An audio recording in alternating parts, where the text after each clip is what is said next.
Hello everyone, welcome to my channel simply easy. My name is Priya और आज हम लोग करने वाले हैं top 30 MCQs of Nelson Mandela a long walk to freedom. ये है आपका फर्स्ट फ्लाइट बुक का चैप्टर नंबर 2 एंड इसी के आज हम लोग एमसीक्यूज सॉल्व करने वाले हैं। सो मैं एमसीक्यूज के में जो क्वेश्चंस हैं मैं आपको वो शो करती रहूँगी एंड उसके साथ साथ आंसर्स भी बताती जाऊँगी। बट मेक श्योर कि आप क्वेश्चन देखने के बाद वीडियो को पॉज कर लो एंड उसका जो आंसर है आप अपने दिमाग में ही आप सोच लो, जो भी करना है कर लो, या आप किसी कॉपी में उसको नोट डाउन भी कर सकते हो। एंड उसके बाद आप आंसर मतलब अपना स्कोर चेक करना कि कितने मतलब 30 एमसीक्यूज में से कितने सारे एमसीक्यूज आपके सही हुए हैं। जो गलत हुए हैं उसके आंसर्स तो मैं ऑब्वियसली वो बता दूंगी, तो आपको वहाँ से समझ में आ जाएगा।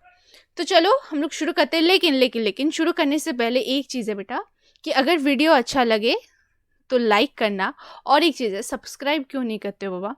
तो देखो, वीडियो आप देखते हो, देख के चले जाते हो, so make sure you subscribe the channel because इस तरीके के मैं और भी वीडियोस लाती जाऊंगी। चलो अब शुरू करते हैं अपना फर्स्ट क्वेश्चन। अगेन मेरा पहला क्वेश्चन यही रहता है हमेशा, who is the author of the story, यानी कि Nelson Mandela long walk to freedom. इसका आंसर होगा, अच्छा मेक श्योर आप वीडियो को पॉज कर लो, इसका आंसर आप कौन सा होगा वो टिक कर लो, उसके बाद मेरे साथ साथ उसको चेक करते रहो। यस, एंड इसका आंसर है option number B, Nelson Mandela. Okay fine. Next question, क्योंकि ये जो बुक है ना ये एक ऑटोबायोग्राफी है ना, ये लॉन्ग वॉक टू फ्रीडम ये खुद नेल्सन मंडेला ने ही लिखा है, अपने पूरे अपनी जीवनी लिखी है इस पे। सो दैट इज वाई ये एक ऑटोबायोग्राफी है एंड इसको लिखा है नेल्सन मंडेला ने। Next question, who was the first black president of South Africa? And the correct answer is option number C, Nelson Mandela. He himself was the first black president of South Africa. Black क्यों? क्योंकि वो उनका रंग जो था वो उनको blacks कहा जाता है ना, एंड वाइट्स किसको कहा जाता था? जो ब्रिटिशर्स होते हैं। जैसे इंडियंस को ब्राउन कहा जाता है ना, वैसे ही। Next, how many seats did mister Mandela's African National Congress यानी कि ANC पार्टी विन? कितने सीट्स वो उन्होंने जीता था, उनकी पार्टी ने जीता था? And the correct answer is option number C, 252 seats उनके पार्टी ने जीता था, यानी कि मेजॉरिटी यही था। Next question, Where did the inauguration ceremony take place? जो इनॉग्रेशन सेरेमनी हुआ था वो कहाँ पे हुआ था? Option A, in the union buildings amphi theatre in Pretoria. अच्छा, एम्पी थिएटर पता है कैसे होता है? एक ओपन ऐसे ही सरफेस होता है, जैसे यहाँ पे लोग ऐसे बैठेंगे, ठीक है, इधर इधर सब बैठते हैं एंड ये बीच में एक स्टेज रहता है, ठीक है, तो इसको कहते हैं एम्पी थिएटर। आप थोड़ा एक बार गूगल में चेक कर लो कि ये एम्पी थिएटर दिखता कैसे, then you will understand. Okay, option number B, in the Union Buildings of Pretoria. Option C, in the Union Buildings Amphitheatre in Pretoria. या option D, none of the above. And the correct answer is option number A, in the Union Buildings Amphitheatre in Pretoria. इसका spelling क्या है? PRETORIA. Okay, चलो next question. When did the inauguration ceremony take place? अब हमने ये तो देख लिया कि कहाँ हुआ था इनॉग्रेशन सेरेमनी, अब क्वेश्चन आता है कि कब हुआ था। And the correct answer is option number ए, एक सेकेंड पेन कहाँ गया, या ऑप्शन नंबर ए, 10th May 1994। Okay, 10th May 1994। चलो नेक्स्ट क्वेश्चन। अच्छा, इसको याद रखने का एक ईजी तरीका बताऊं? ये आप क्लास 10 में पढ़ते हो तो ये भी है आपका 10th May।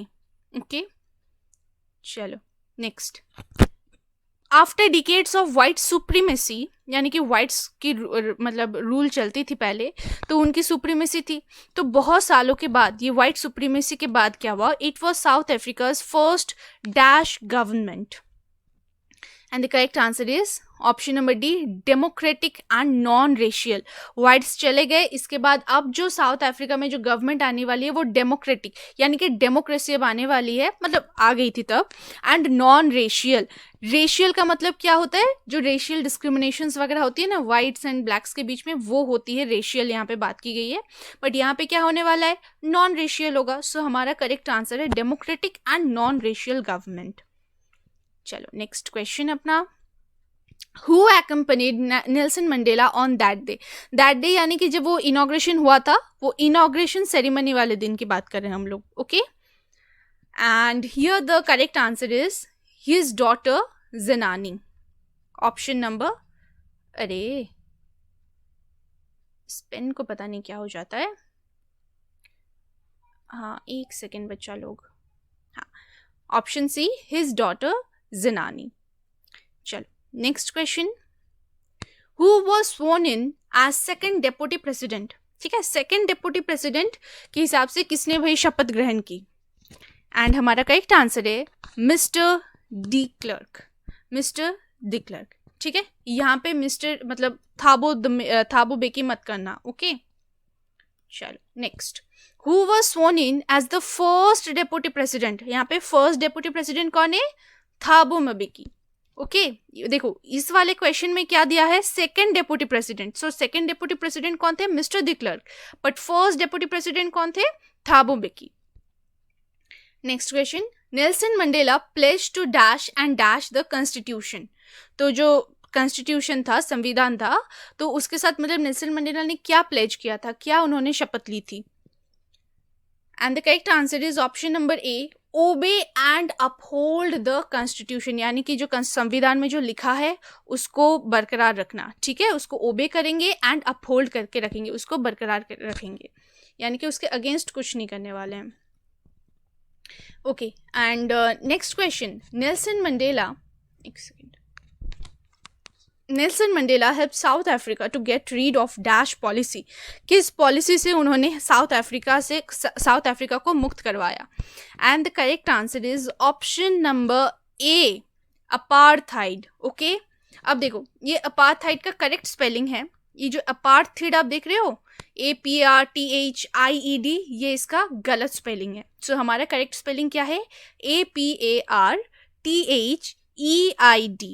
ये है अपना करेक्ट स्पेलिंग. चलो next question. Okay, what does apartheid mean? Apartheid का मतलब क्या है? And yes, and the correct option is option number ए. अरे हाँ, option number A, policy of racial discrimination. जो रेशियल डिस्क्रिमिनेशन वगैरह हो रहा है ना, वो जो एक पॉलिसी थी उसे कहते हैं अपार्थाइड. होता है ना, वो ब्लैक्स जो थे, जैसे साउथ अफ्रीकन्स जो थे, उनको बहुत ही नीचा माना जाता था, उनको गंदे तरीके से ट्रीट किया जाता था. वो क्या, एक रेशियल डिस्क्रिमिनेशन होती है. जैसे हमारे इंडिया में भी होते हैं ना, काले गोरे के बीच में बहुत अंतर किया जाता है.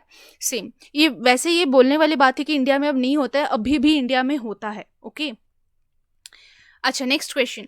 Did Nelson Mandela support the apartheid policy. क्या नेल्सन मंडेला उस अपार्थाइड पॉलिसी को सपोर्ट करते थे? हाँ, इसका करेक्ट आंसर है नो भाई, किसी भी हालत में नहीं. उसी के अगेंस्ट में ही तो वो लड़ रहे थे, है ना. Next question. Who were termed as the outlaws before the end of apartheid. यानी कि अपार्थाइड पॉलिसी एंड होने से पहले किनको आउटलॉज माना जाता था? यानी कि आउटलॉज का मतलब क्या है? जो लॉ नहीं मानते हैं, लॉ तोड़ते हैं, ठीक है, उनको आउटलॉज कहा जाता था. तो किसको बोला जाता था, ये आपका क्वेश्चन है. And the correct answer is option number B, the black South Africans. जो व्हाइट साउथ अफ्रीकन्स है उनको नहीं. ठीक है, जो ब्लैक थे उनको कहा जाता था that they were outlaws. Next question. The south African flag has the following colours. तो जो साउथ अफ्रीकन फ्लैग था उसमें कितने कलर्स थे? And the correct answer is option number D, यानी कि ब्लैक और रेड भी था, ग्रीन भी था, ब्लू एंड गोल्ड भी था. आप एक बार उसका पिक्चर चेक कर लेना, ठीक है, देन यू विल अंडरस्टैंड कि वो फ्लैग कैसा दिखता था. वैसे मुझे ही डाल देना चाहिए था यहाँ, ये गलती कर दिया मैंने यहाँ पे. चलो कोई नहीं, नेक्स्ट टाइम से नहीं होगा. Fine. Name the 2 national anthems of South Africa.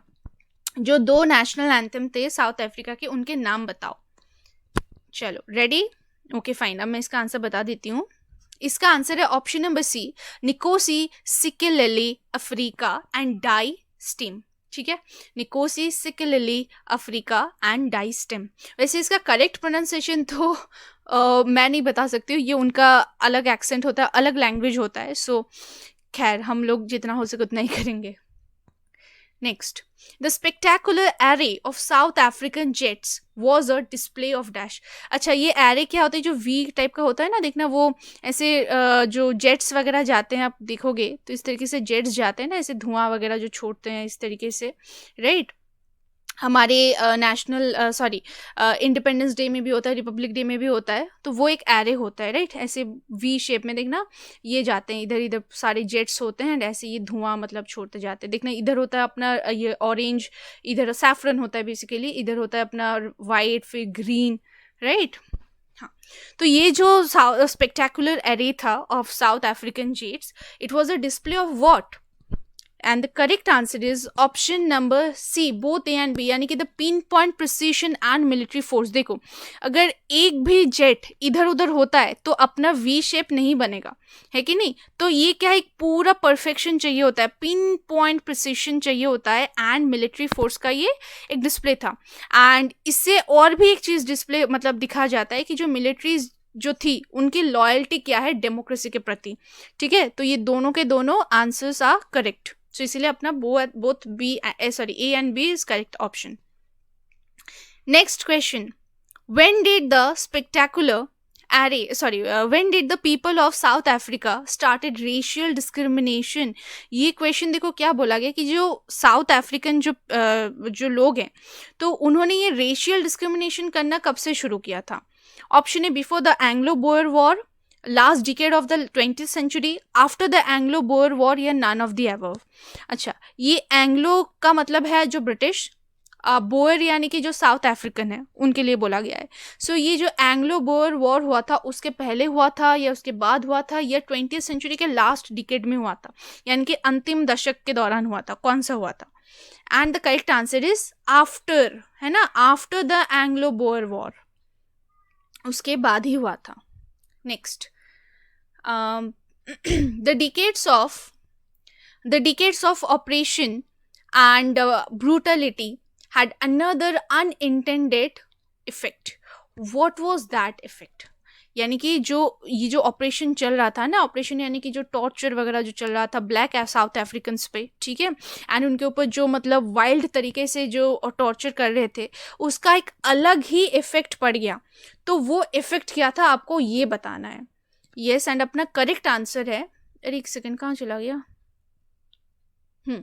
हाँ, and the correct answer is option number A. It produced men of extraordinary courage, wisdom and generosity. ठीक है, अगर आप किसी को बहुत ज़्यादा सताओगे ना तो इससे क्या होता है कि एक देखो, अगर आप किसी को थप्पड़ मारते हो तो वो बहुत डरेगा, अगर आप किसी को धमकाओगे वो बहुत डरेगा, दूसरी बार अगर आप उसको थप्पड़ मारते हो तो वो डरेगा नेक्स्ट टाइम, बट वो ले अरे हाँ क्या होगा भाई मारेंगे, तीसरी बार तक तो वो पूरा उसका डर ही चला जाएगा, बोला अरे नहीं क्या करेगा, ज़्यादा से ज़्यादा एक थप्पड़ ही ना मारेगा, ठीक है भाई खा लेंगे थोड़ा एक थप्पड़, है ना. तो उसके बाद से क्या हो जाता है, एक्स्ट्रा ऑर्डिनरी करेज वगैरह ये चला आता है. So it produced man of extra ordinary courage, wisdom and generosity. Okay, next question. What according to Nelson Mandela is the greatest wealth of a country? एक country की सबसे ज़्यादा greatest wealth क्या है? And the correct answer is option number B. It's people. उसके लोग, वहाँ के जो लोग होते हैं ना, वही सबसे ज़्यादा important wealth आप बोल सकते हो. Okay, next question. What are the obligations that every man has? हर इंसान में क्या क्या obligations या बोलो या responsibilities होती हैं या duties होती हैं. And the correct answer is option number C, both A and B, यानी कि obligations to his family, obligations to his parents, to his wife and children, अपनी पूरी फैमिली के प्रति होती है, और एक obligation होता है towards his people, यानी कि उसके कम्युनिटी के जो लोग होते हैं, उसके कंट्री के तरफ उसके कुछ ड्यूटीज़ वगैरह होते हैं. तो याद रखना हम सबके पास, यानी कि हम सबके पास भी ना ये दो ऑब्लिगेशंस होते हैं. पहला obligation towards our family, second obligation towards our country, community या अपनी सोसाइटी जो भी है. ओके, ये दो obligations. Okay, next question. Choose the correct phrasal verb for the word extinguished. हम बोलते हैं ना ये एक्सटिंग्विशर या एक्सटिंग्विश्ड, ये मतलब बंद होना है ना, बुझ जाना जिसको बोलते हैं. सो इसका करेक्ट फ्रेजल वर्ब क्या है? And the correct answer is option number C, put out. क्या होगा? Put out.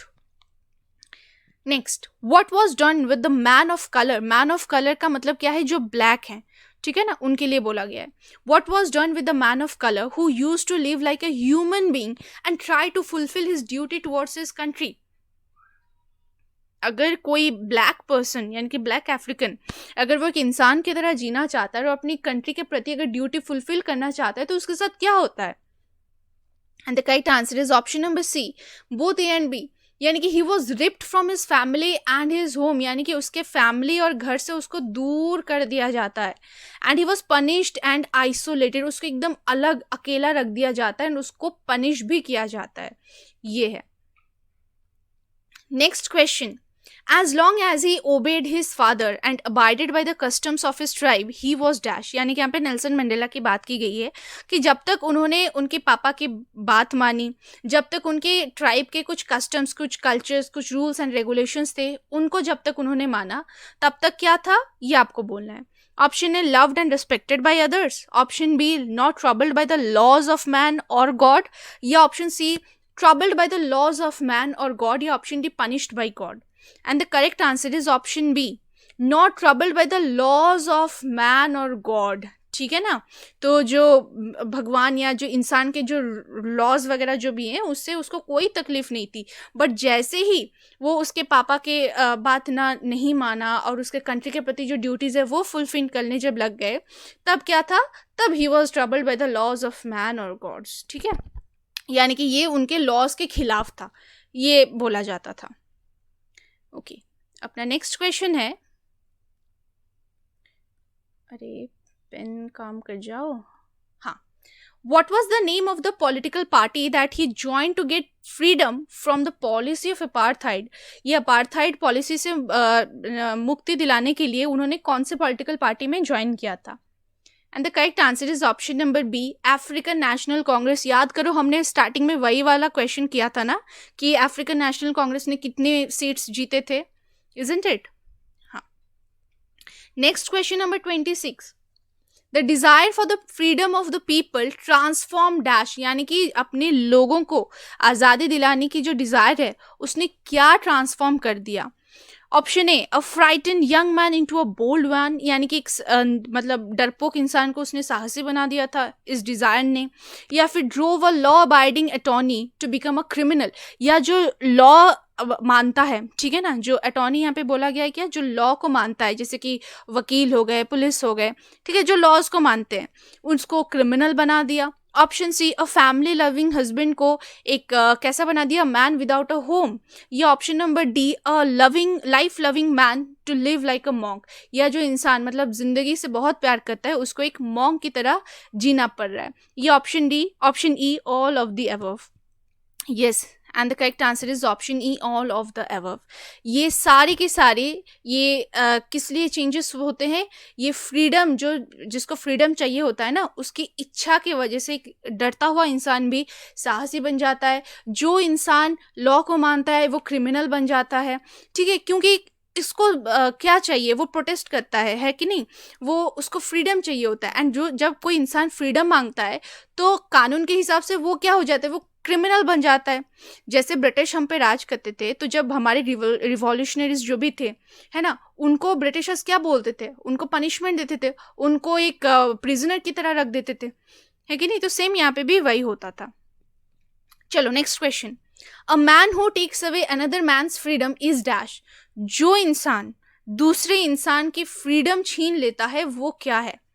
And option C is correct, a prisoner of hatred. वो खुद एक प्रिजनर है, वो खुद एक कैदी है. किसका कैदी है, हेट्रेड की कैदी है. वो हेट्रेड यानी कि नफरत जिसको हम बोलते हैं, है ना, तो वो खुद नफरत से घिरा हुआ है, यानी कि वो नफरत का ही कैदी है. And he is locked behind the bars of prejudice and narrow mindedness. So इसलिए अपना both A and B option is correct. Next question, what did the people of South Africa use to call Nelson Mandela. यानी कि Nelson Mandela को वहाँ के Africa के जो लोग हैं उनको क्या बुलाते थे. And option number B is correct, Madiba. उनको क्या बोला जाता था? मदीबा। तो ये मदीबा किसका नाम था? नेल्सन मंडेला का ही एक नाम था, जो साउथ अफ्रीका के लोग उनको बुलाते थे, है ना। सब देखना, जैसे हम लोग महात्मा गांधी को बापू कह के बुलाते हैं, है ना, तो उसी तरीके से उनको क्या बोला जाता था? Madiba. Next question, the full name of Nelson Mandela is dash, and इसका करेक्ट आंसर है option number B, Nelson Rolihlahla Mandela. का करेक्ट प्रोनाउंसिएशन होता है नेल्सन होलिशाशा मंडेला, ठीक है, नेल्सन होलिशाशा मंडेला।